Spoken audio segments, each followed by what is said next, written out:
Good morning all of you. आइए हम लोग आज कुछ महत्वपूर्ण टॉपिक पर चर्चा करेंगे जो कि हिंदी विषय से लिया गया है।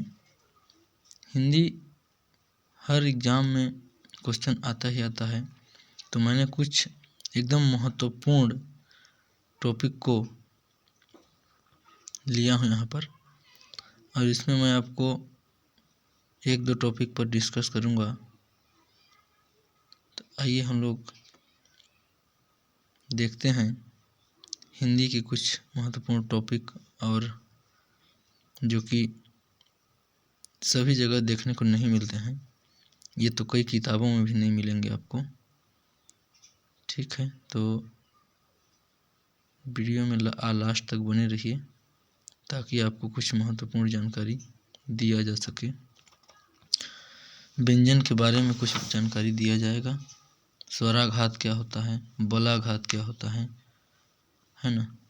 उसके बाद आपका एक द्वित्व स्वर क्या होता है, इसके बारे में भी इसमें आगे आपको बताया जाएगा। वर्णगुच्छ क्या होता है ना।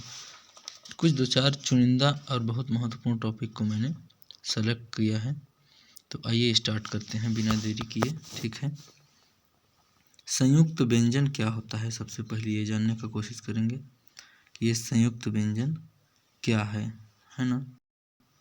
तो दो वर्णों के संयोग से बना वर्ण यदि दोनों अक्षरों से भिन्न हो जाए तो उसे संयुक्त व्यंजन वर्ण कहते हैं।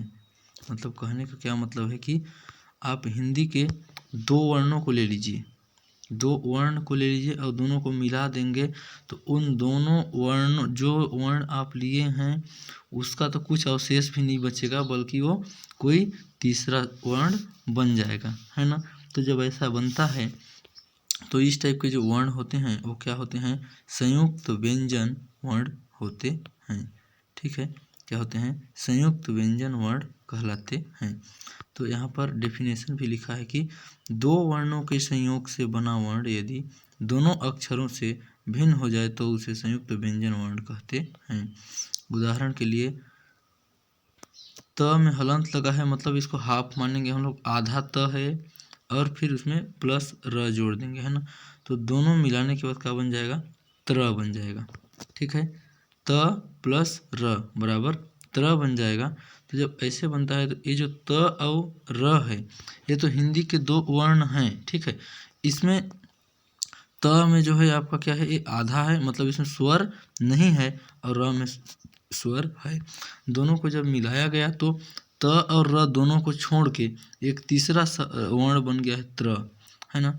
तो इस टाइप से ये त्र जो है आपका क्या है, संयुक्त व्यंजन कहलाएगा। उसके नीचे फिर देखेंगे क में हलंत लगा है, मतलब ये क आधा है, मतलब इस क में स्वर नहीं है, यह स्वर रहित है, बिना स्वर का है, और इसमें स को जोड़ दिया गया है। तो जब क और स दोनों को जोड़ दोगे तो क्या बन जाएगा, अक्षर वाला बन गया है ना, क्षत्रिय वाला अक्षर बन गया है। और ये अक्षर क्या है आपका, दो वर्णों के मिलने से बना है, जबकि जिन दो वर्णों को मिलाया गया है उनका कुछ भी यहाँ पर नहीं है, और एक तीसरा वर्ण बन गया अक्षर, है ना। तो ये हो जाएगा आपका क्या, संयुक्त व्यंजन के नाम से इसको जानते हैं। ठीक है, और होता है एक ज्ञान होता है, वो भी क्या बोलते हैं, संयुक्त व्यंजन ही है।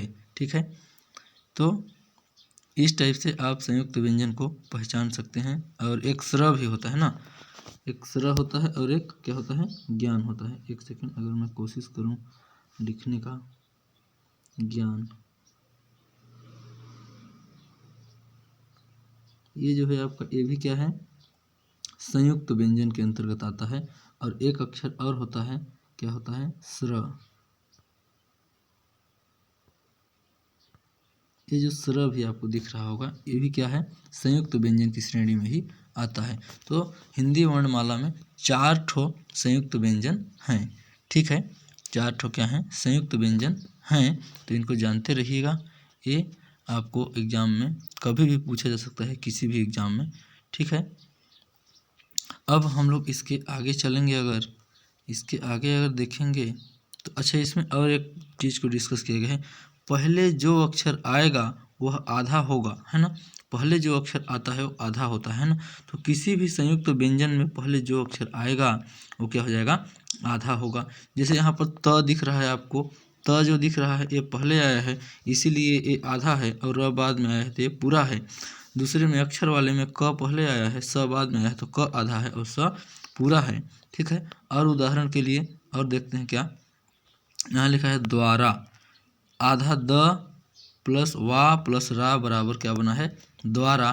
तो सबसे पहले कौन आया आपका, आधा द आया, तो द क्या है आपका आधा है, उसमें हलंत लगा है, बाकी वा और रा में नहीं लगा है, ये स्वर सहित हैं और द जो है स्वर रहित है।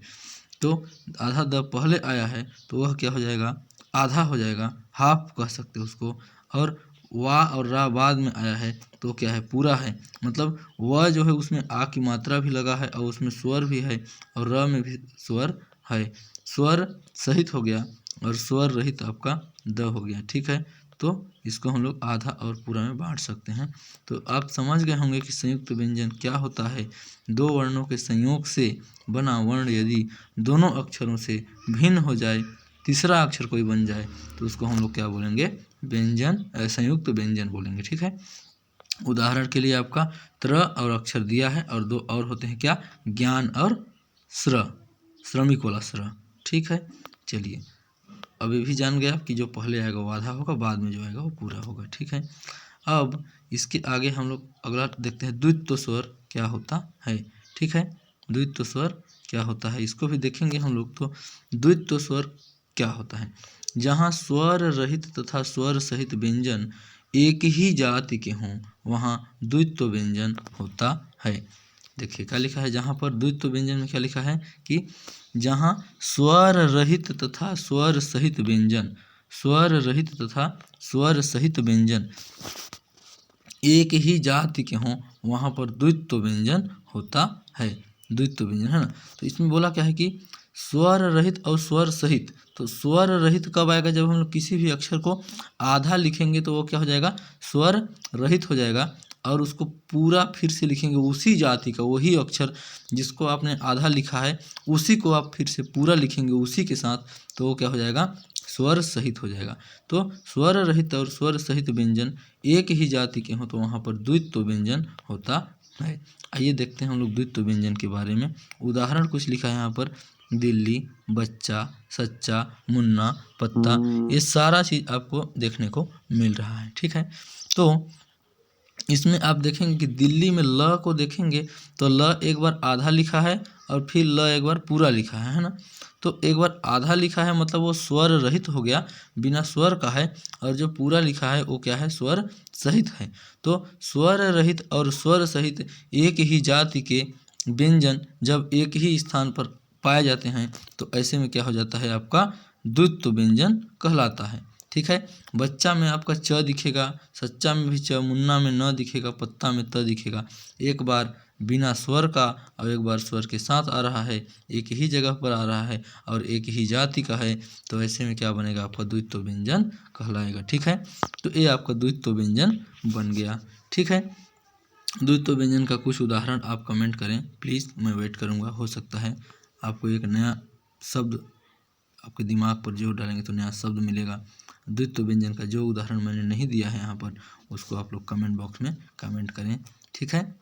इसके बाद आइए देखते हैं हम लोग एक और टॉपिक छोटा सा, क्या है कि वर्णगुच्छ क्या होता है।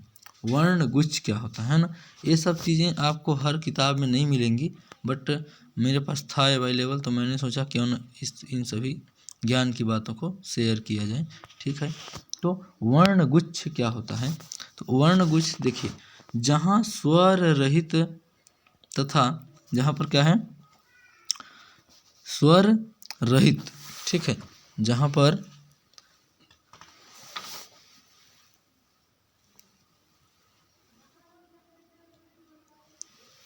स्वर रहित, थोड़ा सा यहाँ गलती से कुछ टाइपिंग हो गया है तो इसको मैं थोड़ा सा करेक्शन करना चाहूँगा, क्योंकि ये ना सहम लिखा गया है, ये सहम नहीं है। ठीक है। सहम के बदले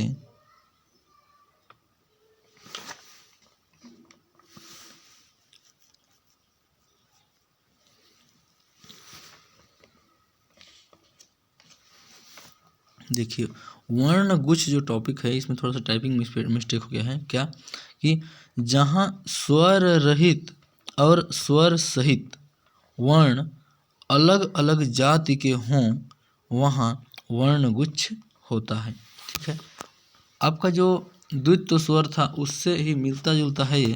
तो ये सहम जो लिखा है यहाँ पर आप देख पा रहे होंगे कि ये सहम जो लिखा है ये गलत हो गया है। इसमें लिखना था क्या, स्वर सहित लिखना था। क्या लिखना था, सहित, सहित। ठीक है, ये स्वर सहित जब लिखेंगे हम लोग यहाँ पर तब ये सही हो जाएगा, है ना।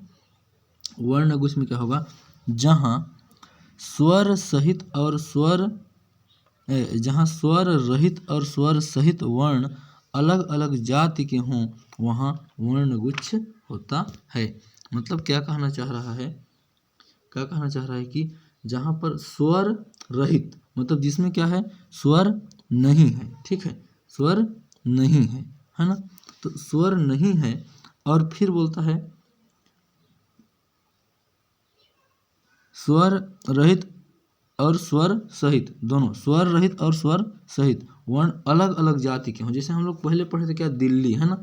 तो उसमें स्वर रहित जो था आधा ल था और स्वर सहित जो था वो पूरा ल था, है ना। तो यहाँ पर वो क्या था, दोनों ल था ना। तो दोनों ल था तो क्या था, एक ही जाति के थे। तो हम लोग उसको क्या बोल दिए, द्वित्व स्वर बोल दिए। लेकिन अब हम लोग के सामने क्या आ गया है, अलग अलग जाति के बोल रहा है ना।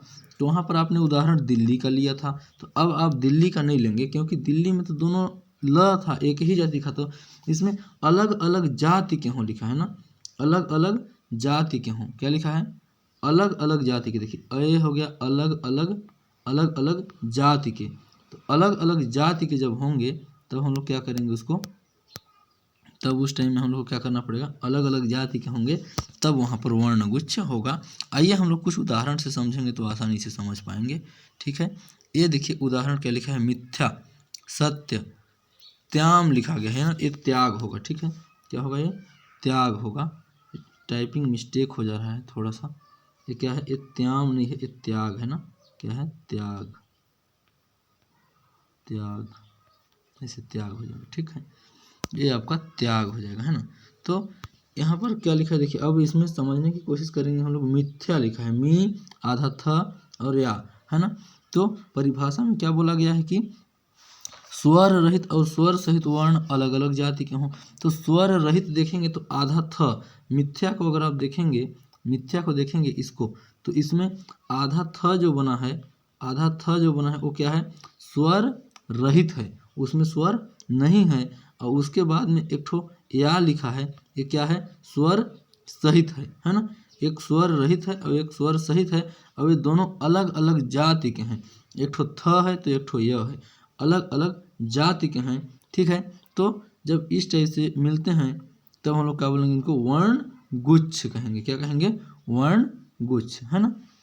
इसके और कई सारे उदाहरण लिखे हैं। सत्य हो गया, सत्य में आधा त जो है आपका ये स्वर रहित है और यह स्वर सहित है। त्याग लिखा है, त्याग में ग जो है आपका ग नहीं है, आधा त जो है स्वर रहित है और या जो है स्वर सहित है। इन सबको मिलाएंगे तो क्या बन जाएगा, त्याग बन जाएगा। और आधा त और यह जो है दोनों मिलके क्या कहलाएंगे लोग, वर्ण गुच्छ कहलाएंगे। ठीक है, तो ये वर्ण गुच्छ हो गया। इन सबको आपको जानना चाहिए, बहुत इंपॉर्टेंट टॉपिक है ये, है ना। आइए देखते हैं स्वराघात और ये बलाघात, ये क्या होता है। सुनने को मिलता है कभी कभी स्वराघात बलाघात, है ना। तो ये स्वराघात क्या है और बलाघात क्या है ना। तो इसमें इसका भी डेफिनेशन लिखा है कि स्वर सहित वर्ण का अगला पद यदि स्वर रहित हो तो उस स्वर रहित वर्ण का प्रभाव स्वर सहित वर्ण पर पड़ता है, उसे स्वराघात या बलाघात कहते हैं। तो ये स्वराघात और बलाघात दोनों एक ही चीज़ हैं। ठीक है, इसको हम लोग क्या बोलेंगे, स्वराघात या बलाघात। तो आइए समझने की कोशिश करते हैं कि स्वर सहित वर्ण का अगला पद, स्वर्ण सहित वर्ण का अगला वर्ण यदि स्वर रहित है तो स्वर सहित है एक ठो और एक ठो स्वर रहित है ना। स्वर सहित है और स्वर रहित है ना। तो अब स्वर सहित वर्ण का अगला पद स्वर रहित हो तो उसे स्वर रहित वर्ण का प्रभाव स्वर सहित वर्ण पर पड़ता है, उसे स्वराघात या बलाघात कहते हैं। उदाहरण के लिए आपको देखिए सत्य लिखा होगा ना, सत्य में स आपका क्या है, पूरा है, आधा त उसमें है ना, तो अब स तुम्हारा क्या है, पूरा है, मतलब स्वर सहित है, लेकिन त जो है आपका ये क्या है, त क्या है, स्वर रहित है ना। स स्वर सहित है और आधा त स्वर रहित है, तो जब ऐसा होता है तो बलाघात किसके ऊपर, स्वराघात किसके ऊपर होगा, स के ऊपर होगा। सभ्य में भी क्या होगा, स के ऊपर होगा। मतलब क्या है कि आपका स्वर सहित वर्ण का अगला वर्ण यदि स्वर रहित हो तो उस स्वर रहित वर्ण का प्रभाव स्वर सहित वर्ण पर पड़ता है, उसे स्वराघात या बलाघात कहते हैं। मतलब यहाँ पर सत्य में आपको आधा त जो देखने को मिल रहा है, सत्य में क्या मिल रहा है देखने को, आधा त मिल रहा है। इस आधा त का प्रभाव किसके ऊपर पड़ रहा है, इस स के ऊपर पड़ रहा है, तो स के ऊपर क्या हो गया, बलाघात हो गया। उसी प्रकार सभ्य में देखेंगे तो यहाँ पर आपको आधा भ दिखेगा, इस भ का प्रभाव इस स के ऊपर पड़ रहा है, स के ऊपर जब पड़ रहा है तब क्या हो जाएगा, ये स के ऊपर क्या हो जाएगा, बलाघात या स्वराघात हो जाएगा। ठीक है, तो एक हिंदी के कुछ महत्वपूर्ण टॉपिक थे, ये रेयर कंडीशन में मिलते हैं, सभी जगह नहीं मिल पाते हैं, तो बस मैंने शेयर करना चाहा। तो आप सब लोग वीडियो देख रहे हैं, इसके लिए बहुत बहुत धन्यवाद। और इन सबको जानते रहिएगा, एग्ज़ाम में कभी भी पूछा जा सकता है। Thanks for watching, thank you. अपने दोस्तों तक ज़रूर पहुँचाएँ ऐसे ऐसे चीज़ों को, ठीक है। और इस तरह की और जानकारी प्राप्त करने के लिए कमेंट बॉक्स में कमेंट करें और चैनल को सब्सक्राइब जरूर करें। थैंक्स।